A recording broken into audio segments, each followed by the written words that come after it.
ఏయ్ ఆ? ఏంటి? సార్ నా భార్య ఎత్తలేదంటే చంపేస్తుంది.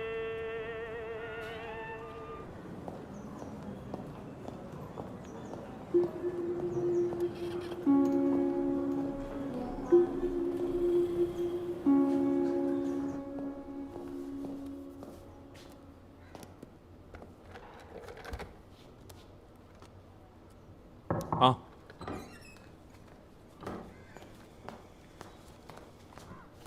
ఉదయం నుంచి బయట ఒక ఆవిడ వెయిట్ చేస్తోంది సార్.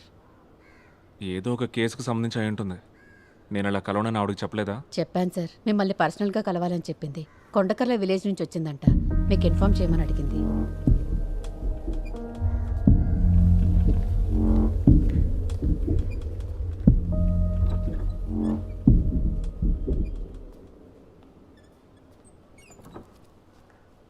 ఉమ్.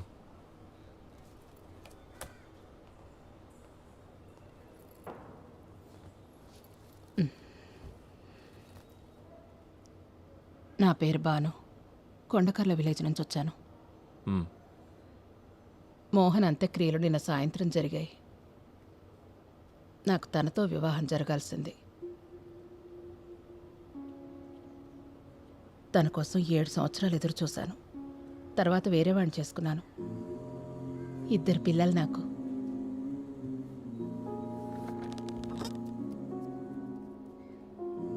మోహన్కి శత్రువులు ఎవరైనా ఉన్నారా? ఎవరికి ఏ అన్యాయం జరిగినా అండగా ఉండేవాడు. తనకి ఆత్మాభిమానం చాలా ఎక్కువ. ఏదో మీటింగ్లో మోహన్ ఒకడు కులం పేరుతో దూషించి బాగా అవమానించాడని గవర్నమెంట్ స్కూల్లో టీచర్ ఉద్యోగం వదులుకుని కల్లుగీత కార్మికుడయ్యాడు. ఏ రోజైతే ఆయన మిస్ అయ్యారో ఆ రోజున మా ఏరియాలో పెద్ద వర్షం. అచ్యుతాపురం పెద్ద చెరువుకి గండిపడి అన్ని ఊళ్ళు వరద నీటిలో మునిగి తేలాయి. ఆ రోజు నుంచి మోహన్ ఎక్కడికి పోయాడో మాకెవ్వరికీ తెలీదు. ఎక్కడికి వెళ్ళిపోలేదు. ఆయన అక్కడే ఉన్నాడని మాకు తెలీదు.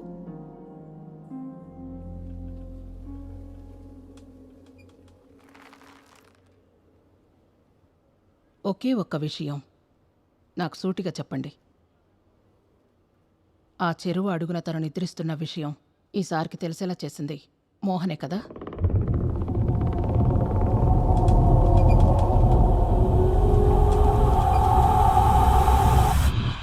నాకు మాత్రమే తెలియాలి, చెప్పండి.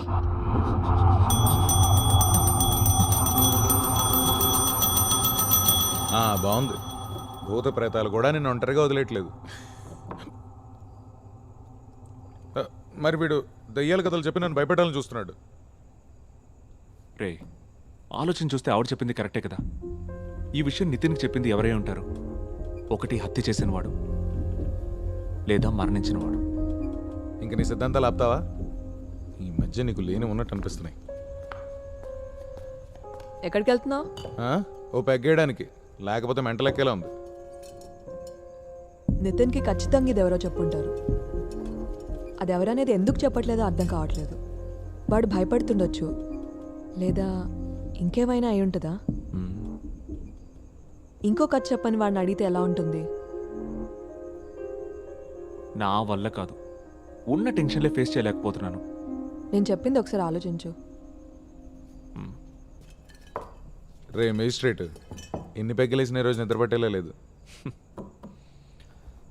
ఇక నేను బయలుదేరుతాను రా. బేబీ, డిన్నర్ చేసి వెళ్దుగా నుండు. వద్దు.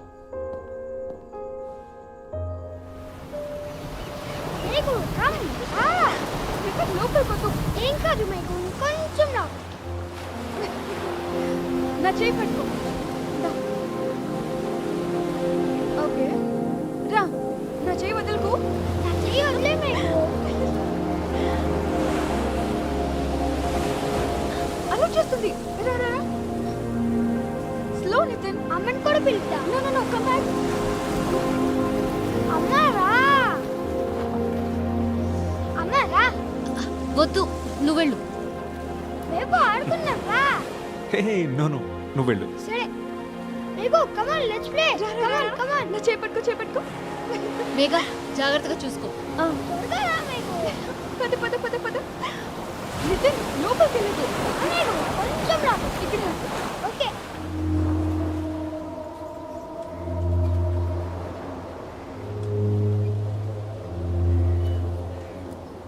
సార్ వేడి వేడిగా బజ్జీలు పునుగులు ఉన్నాయి ఓ ప్లేట్ ఇమ్మంటారా నీకు దండం రా బాబు, నాకొద్దు. సర్లేండి వద్దు మేఘు భలే ఉంది కదా మేఘు వద్దు నా మేఘు ఏం కాదు తాత ఇంకా లోపలికి వెళ్ళాలి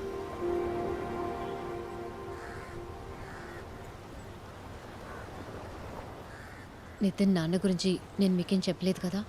మ్మ్. సచిన్ స్టేట్స్మెన్ పేపర్లో స్పెషల్ కరెస్పాండెంట్గా వర్క్ చేసేవాడు.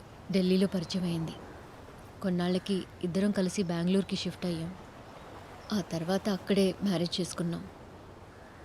మీ ఇద్దరు ఫ్యామిలీస్? ఫ్రెండ్స్ కొలీగ్స్ మాత్రమే ఉన్నారు. సచిన్ ఫ్యామిలీ మా పెళ్ళికి ఒప్పుకోలేదు, caste problem.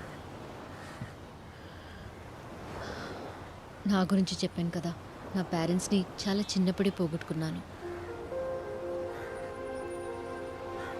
Sachin investigative stories మీద వర్క్ చేసేవాడు. అందులోనే మునిగి తేలేవాడు. నీకు ఇప్పుడు మర్మేడ్స్ కథ చెప్తాను నేను. ఒక రాత్రి ఏదో ఒక సీక్రెట్ సోర్స్ని మీట్ అవ్వడానికి వెళ్ళి సబబ్లో అన్ఫినిష్డ్ బిల్డింగ్ లిఫ్ట్లో అది ప్రమాదమో ఇంకేదో తెలీదు. సచిన్ చనిపోయిన రోజు రాత్రే నాకు డెలివరీ అయింది. Premature birth.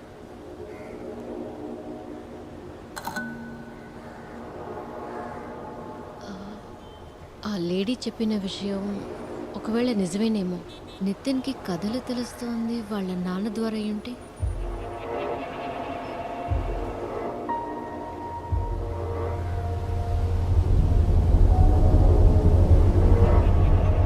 సచిన్ ఆఫీస్లో ఉండే కంప్యూటర్స్ ఫైల్స్ అన్ని కూడా బెంగళూరులో ఒక చోట సేఫ్గా ఉంచాను.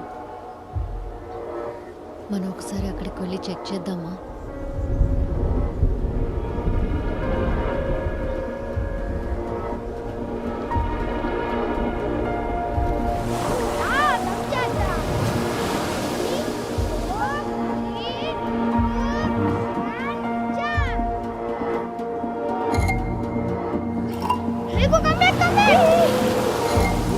చూడు నా డ్రెస్ అంతా తడిపేశావు ఇంటికెళ్ళి స్నానం చేద్దాం నితిన్, మేఘు చేయొద్దు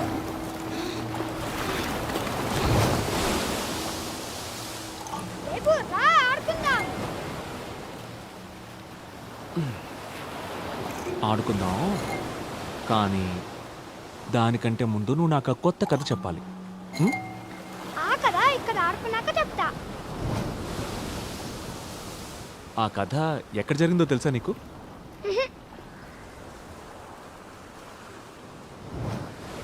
చిన్నగంజం ఆ ప్లేస్ పెడు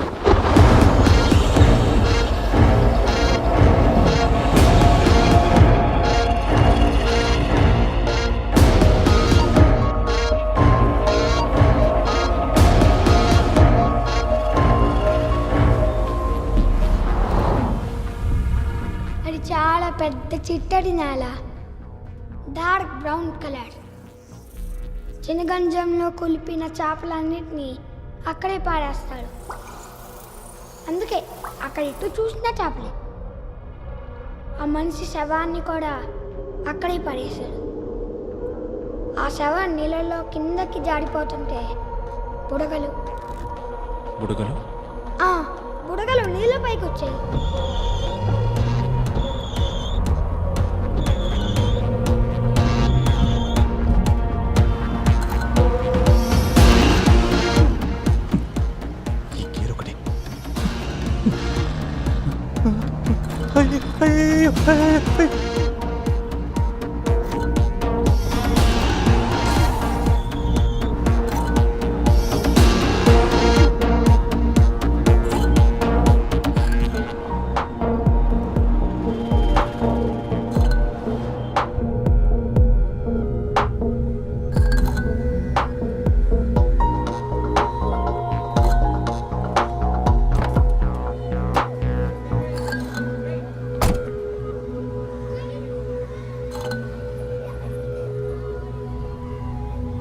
సార్, మ్మ్.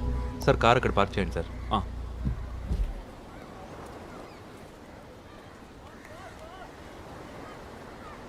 బయట కలుద్దాం అన్నందుకు ఏమనుకోకండి సార్. స్టేషన్లో 2 స్పెషల్ బ్రాంచ్ వాళ్ళు ఉన్నారు. 2 వేస్టే, కానీ అసోసియేషన్ లీడర్స్. మ్, మా పోలీసులు బాగా హేట్ చేస్తారు సార్ మీ ప్రొఫెషన్ని. తప్పేం లేదు, మేము జనాల మీద రెచ్చిపోకుండా పైనుంచి కంట్రోల్ చేసేది కోర్టులే కదా. అయితే ఇక్కడ కలుద్దామని నువ్వు చెప్పకపోయి ఉంటే ఒక స్పెషల్ బ్రాంచ్ రిపోర్ట్ని ఫేస్ చేసేవాళ్ళం.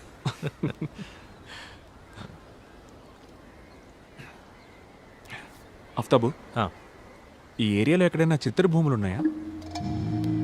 చిత్తడి భూములు అక్కడక్కడ కనిపిస్తుంటాయి సార్. ఈ విషయంలో ఒక ఆయన మీకు సహాయం చేయగలరు సార్.